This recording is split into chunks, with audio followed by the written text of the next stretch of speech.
30,000 में सेलेक्ट नहीं हुआ तो मैं 39,000 में कैसे हो जाऊंगा? तो वो एग्जाम देने ही नहीं गया। और अब आप एक बात सोचो कि एग्जाम देने कौन सा बच्चा नहीं जाता? जो होशियार होता है वो जाता है ना हमेशा।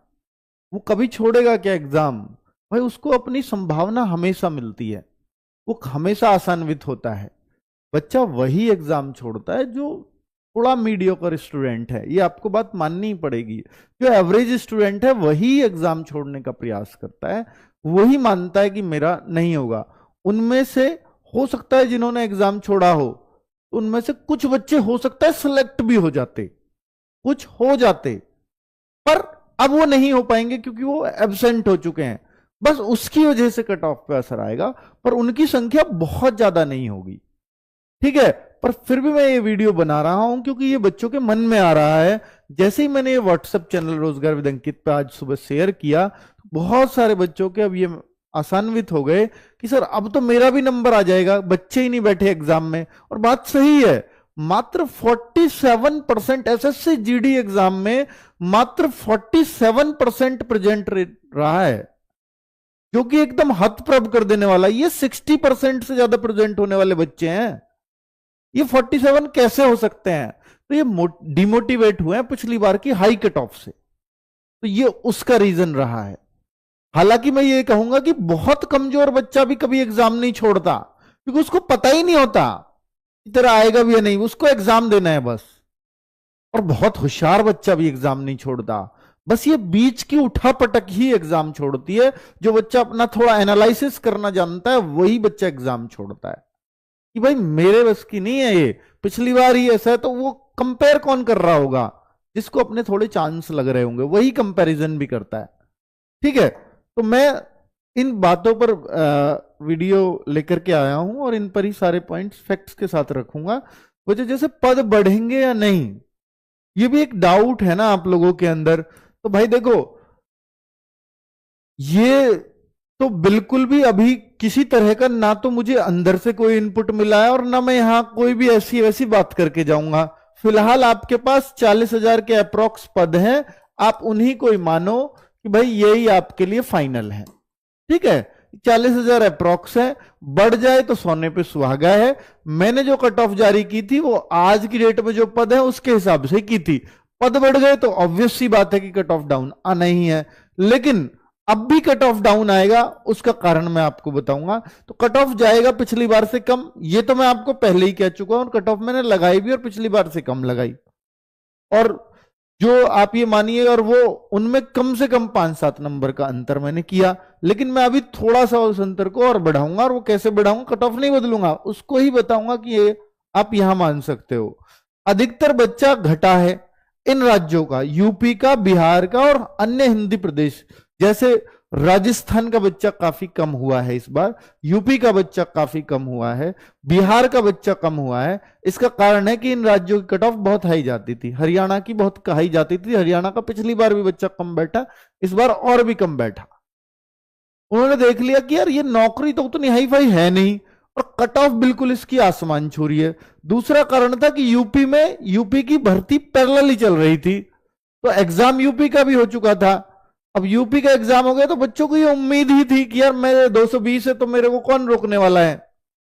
तो यूपी के बच्चों ने ये मान लिया कि मेरा हो जाएगा, तो वो एग्जाम देने गए ही नहीं। जो 210 220 पार थे वो एग्जाम देने ही नहीं गए कि भाई एसएससी जीडी की नौकरी को मैं अगर मुझे मिल भी जाएगी तो मुझे बहुत अच्छी पोस्ट तो मिलेगी नहीं, एसएसएफ वगैरह मिलेगी, सीआरपीएफ, बीएसएफ, एसएसबी, उनको मैं यूपी पुलिस के सामने तो नहीं करूंगा। इस तरह के यूपी में 60,000 नहीं, 1,71,74,000 बच्चों को पास किया गया था। उनमें से हो सकता है 1,00,000 ने एग्जाम छोड़ा हो, और वो सारे योग्य बच्चे थे। और 1,00,000 ने नहीं भी छोड़ा होगा, मैं तो मानता हूं कि भाई उनमें से आधे नहीं। ये 60,000 में से ये मान लो कि सर आधे नहीं गए होंगे देने, ये 100% आधे तो नहीं गए होंगे, पर वो सारे सिलेक्शन के हकदार थे कि नहीं थे? बिल्कुल हकदार थे, क्योंकि वही तो फाइट बढ़ाते हैं।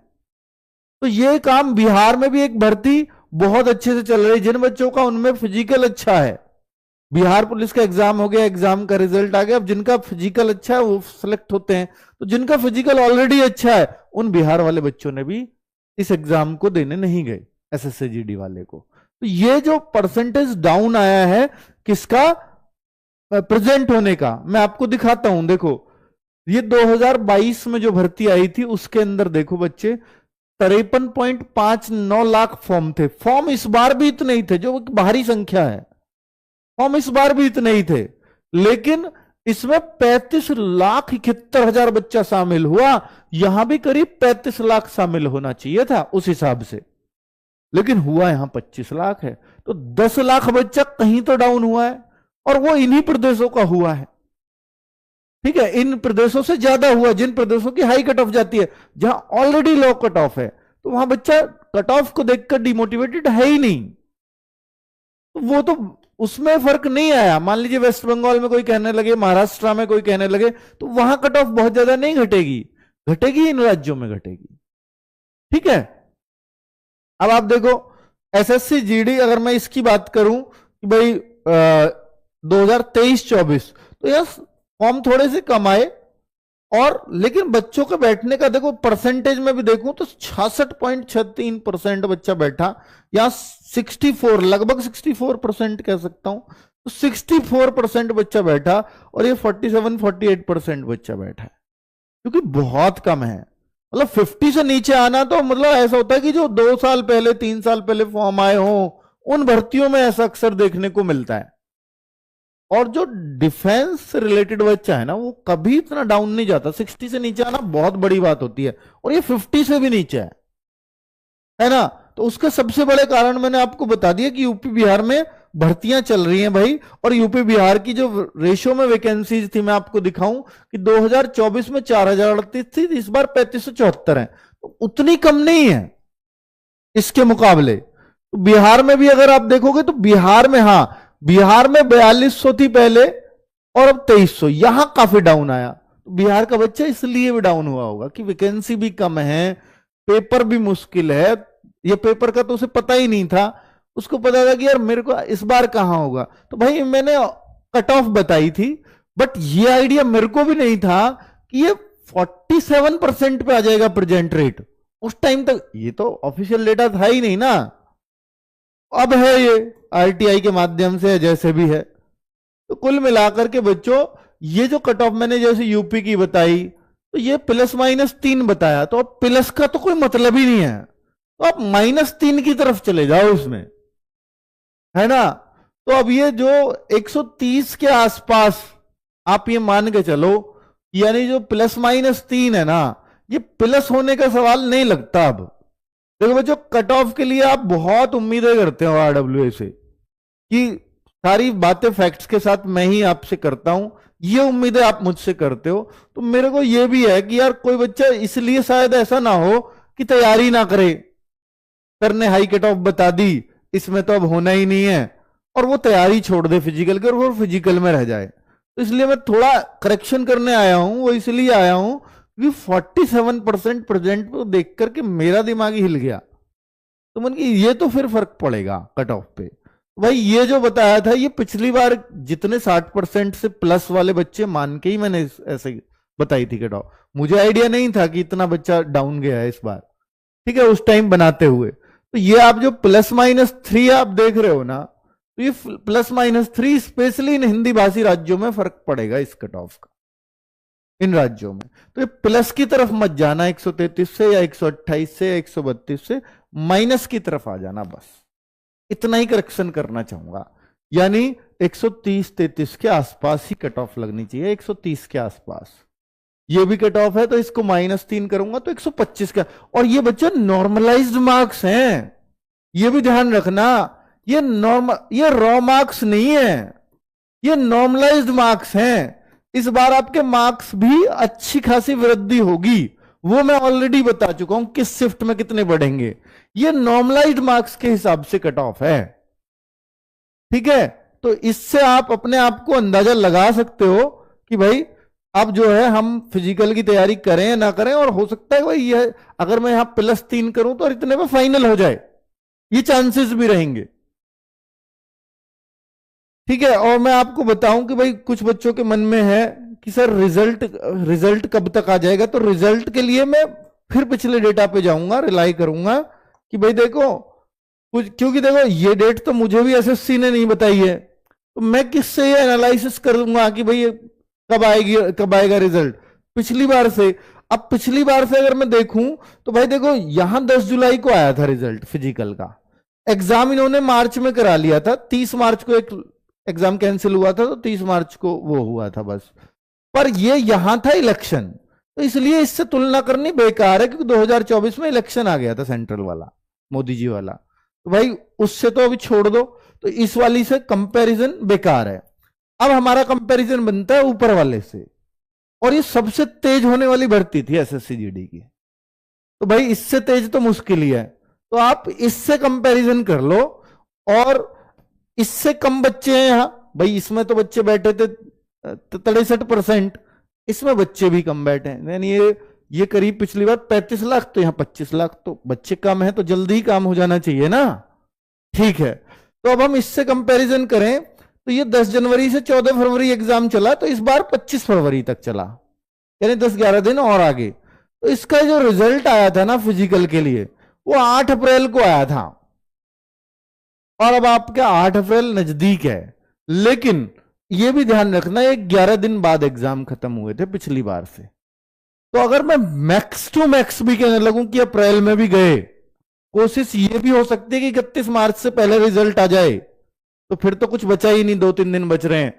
पर अगर ये अप्रैल में भी बिल्कुल ढीले हो गए, तो मैं इसमें 11 दिन और जोड़ दूं, तो ज्यादा से ज्यादा 20 अप्रैल से पहले आ जाना चाहिए, 20 अप्रैल से पहले। तो भाई देखो मेरा एनालिसिस ना, मतलब ऐसा ही नहीं है, मेरा एनालिसिस है पिछली बार से तुलना करके। और ये फाइनल रिजल्ट ना 20 अगस्त को आ गया था, तो करीब करीब वही चल रहा है। तो हम ये मान सकते हैं कि अगस्त तक, और अब तो अगस्त छोड़ो, उस टाइम तो 3 कट ऑफ लगती थी, अब तो फिजिकल पास करते ही सबका मेडिकल करा दिया जाता है एक ही बार में। तो अब तो प्रोसेस और तेज होगा, तो हो सकता है जुलाई में ही फाइनल मेरिट लग जाए, जुलाई अगस्त में ही, तो या अगस्त के शुरुआत में लग जाए, तो इसी बीच में आपके फिजिकल करा लिए जाएंगे। तो सर फिजिकल के लिए कब तक समय समझो, तो समय ये समझो कि अगर ये 20 अप्रैल को रिजल्ट आता है, तो मई के लास्ट या जून में आपके फिजिकल हो जाने चाहिए, है ना। मई के लास्ट या जून में आपके फिजिकल अगर हो जाएंगे, तो एक आइडिया आपको मिल जाएगा कि हमें दौड़ शुरू कर देनी चाहिए या नहीं। तो फिजिकल के लिए आपको 1 से 1.5 महीने का समय बहुत आराम से मिल जाता है रिजल्ट के बाद। तो मैं ये मान सकता हूं कि ये मई एंड या जून में, मई एंड में बहुत जल्दी किया तो मई एंड में या जून में आपके फिजिकल करा दे, तो ये चांसेस आपके फिजिकल के लिए रहेंगे बच्चों। तो अब आपको मैंने एक मोटा मोटा आइडिया दे दिया है कि भाई देखो, मैं ये तो नहीं बताऊंगा फिर से मैं कट ऑफ की रिवाइज कर दूं अपनी, पर मैं एक आइडिया बता रहा हूं कि वो नॉर्मलाइज्ड मार्क्स है। और नॉर्मलाइजेशन में ऐसे भी बताया मैंने कि भाई 15-15, 16-16 नंबर भी बढ़ेंगे बच्चों के। और 15-16 सोचो कि यूपी में 130 नंबर पे आ रहा है नंबर जनरल में, तो 15 बढ़ेंगे तो आज 115, उस शिफ्ट में तो 115 वाला भी सेफ हो जाएगा। 115 तो यार ठीक ठाक है, बहुत हाई कट ऑफ तो नहीं है ना, 160 में से 115। तो अब आपको यही सोचना है कि भाई देखो कि अगर आप उस स्कोर के आसपास है, और नॉर्मलाइजेशन जितना मैंने बताया है उतना पक्का मिलेगा, उससे प्लस ही होगा, उससे माइनस नहीं होना। ठीक है, मैंने अगर किसी शिफ्ट में ये बोला है कि इस शिफ्ट में 6 नंबर का नॉर्मलाइजेशन मिलेगा, तो 8 का तो हो जाएगा, और 5 के चांस बहुत कम है। ठीक है, तो अब आप अपने आप को उस हिसाब से अकॉर्डिंगली प्रिपेयर कर सकते हो। तो भाई इतना ही मैं आपसे कहना चाहूंगा। और जो बच्चे, देखिए वैसे तो होना नहीं, दुख होता है कि भाई हाँ कि नहीं, हम जो है इसी भर्ती में सेलेक्ट हो जाएं, चाहे कोई पोस्ट मिल जाए, ये हर बच्चे की चॉइस होती है। पर फिर भी मैं आपको बताऊंगा, देखिए फिर भी कुछ बच्चों को निकलना होगा ही, तो फिर बहुत निराश अपने आप से मत होना, क्योंकि रिजल्ट नजदीक में ही है, 8-10 अप्रैल 20 अप्रैल जो भी है, बहुत दूर नहीं है। तो ये नई भर्ती है, और इसके लिए भाई आप अभी से प्लीज बैच लें ना लें फर्क नहीं पड़ता, क्योंकि आप अगर यहां तक हैं और फाइट में अपना स्कोर सोच भी रहे हैं, और आप मान लीजिए रह जाएं किसी स्टेज पे जाके, तो बहुत परेशान होने की जरूरत नहीं है। अगर आपकी एज बच रही है ना, तो आपको डेट पता है, सब कुछ पता है, बस इतना ही हो जाएगा कि ये लोग अब ट्रेनिंग पे जाएंगे, आप बस 8-10 महीने बाद ट्रेनिंग पे चले जाओगे। बस ये लगातार लगे रहना कि ठीक है मुझे जीडी में ये पोस्ट चाहिए। अगर आपको ये है कि मुझे चॉइस की पोस्ट इस बार नहीं मिलेगी, मेरा थोड़ा पेपर बिगड़ गया था, जानबूझ के बिगड़ गया था, तो चॉइस पोस्ट के लिए फिर आप अपना दे सकते हो। ठीक है भाई, तो ये एक डेट पहले से फिक्स होती है, तो पता होता है कि यार हाँ हमें ये करना है। ठीक है, और ये अच्छी बात यह है कि कैलेंडर में भर्ती का हमें पता है। ठीक है भाई, तो जिनका नहीं होगा वो, उनको अगर एक बैच उन्होंने कोई भी कंप्लीट कर रखा है, कोई भी, तो मुझे नहीं लगता उनको दूसरे बैच की बहुत ज्यादा नीड होती है।